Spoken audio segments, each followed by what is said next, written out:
It's an honor to share the stage with really distinguished policymakers. I'm not a policymaker, I'm a policy analyst. I'm the president of a think tank here in Washington, D.C.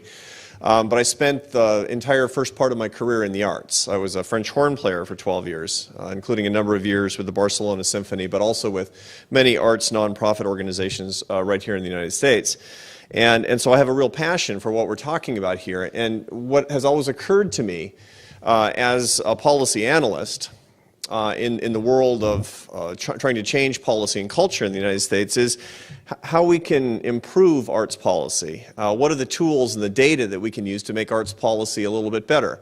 I talk to a lot of people who run arts nonprofits, social entrepreneurs around the United States, and they say it's great that the arts policy community is largely advocacy oriented and says everybody agrees 3 cheers for the arts. But I'm not making my budget. What do I need to know? What do I need to know about philanthropy? What do I need to know about government subsidies? What do I need to know about business practices? And the National Arts Index is going to help us a lot in dispensing advice as opposed to just advocating for the arts and once again telling everybody what a great thing the arts are. I think that we've established that to a very large extent, at least in this community. The National Arts Index does something really important. It tells a story about what's going on, and I think it actually might help us in finding a way forward in what are a very difficult set of circumstances for the traditional arts community today. There are basically 7 stylized facts from the report that you have in front of you that jump out, that give you a snapshot of what's going on in the arts community here today. The first is that the supply of the arts is way up. Especially there are more and more arts nonprofits. Randy told you that an arts nonprofit is created every 3 hours in this country. Yet a third aren't balancing their budget. A third are actually in the red. And that's not because of the business cycle. That's not just because of the recession. It's exacerbated by the recession, but if you look at the data, that's been going on for a long time.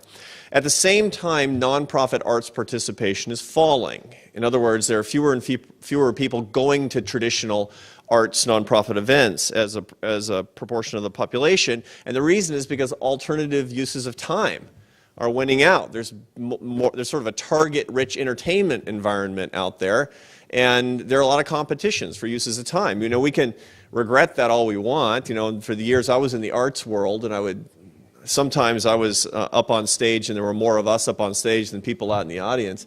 And I can tell you what we always said is because people were just too stupid to be sitting out in the audience. Well, that's unhelpful. It doesn't get anybody in the seats, I can tell you that much. Non-traditional uses of or non-traditional kinds of participation in the arts are increasing, and this is an important fact that comes out of these data.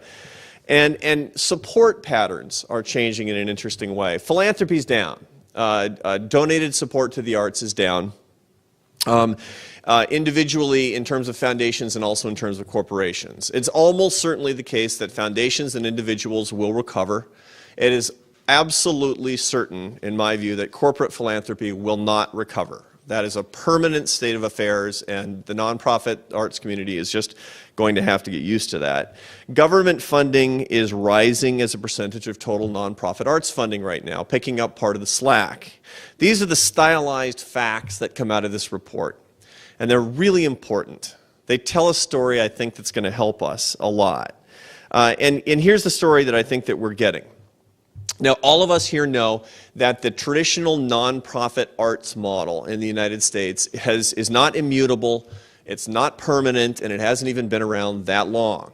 It's only been in the past century that we've gotten used to this idea that serious good arts are something that come out of the nonprofit sector.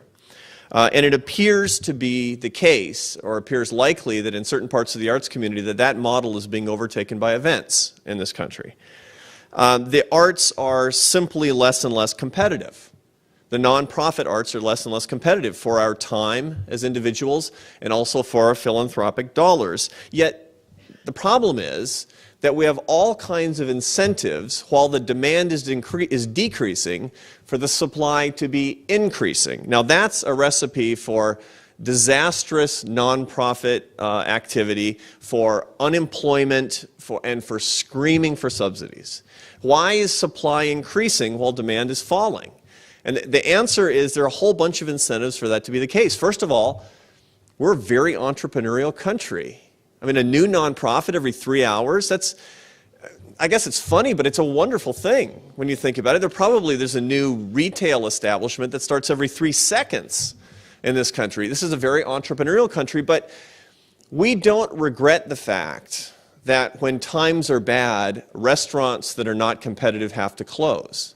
We do regret somehow the idea that a non-competitive arts nonprofit sometimes might need to go away. We have this notion that it's always and everywhere a tragedy if any nonprofit ever bites the dust. And if we understand that we want to privatize entrepreneurship, we want private individuals to be socially and commercially entrepreneurial, we have to be very comfortable with the idea that creative destruction has creativity, but also destruction. And I know that's something that's hard to take.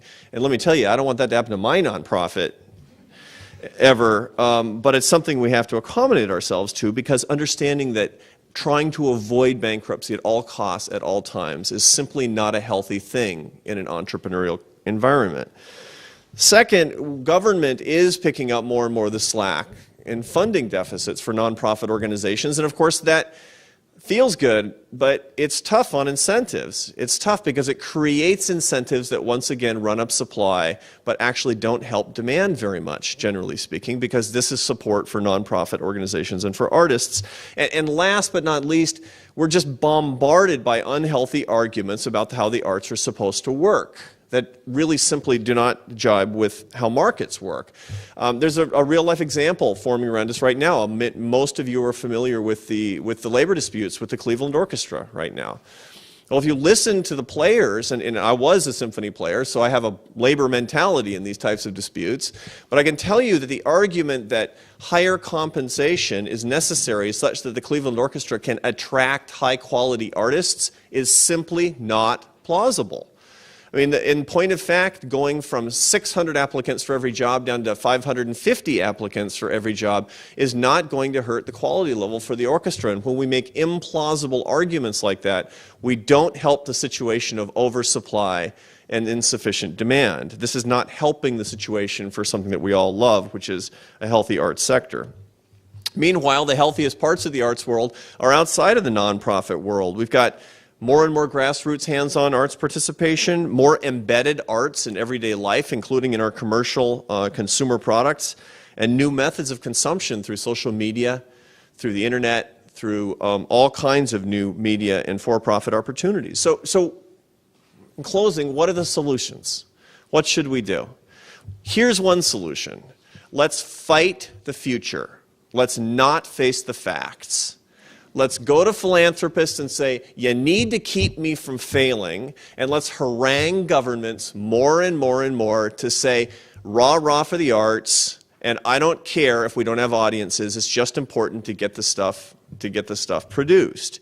That's kind of an old school philosophy, but I don't think it probably ultimately will be successful, even if it does spend a lot of money. The other alternative is to start a real effort right now to understand the role of the arts in the modern world as a part of everyday people's lives, and to be agnostic about the delivery mechanism and about the tax status of arts organizations, with the objective to improve and increase overall arts experiences. In other words, arts for people, as opposed to arts for arts organizations. How do we do that? Well, the National Arts Index is taking us a long way toward creative ideas to make that so. And I congratulate Americans for the Arts, Randy and Roland, and I thank all of you for your time today.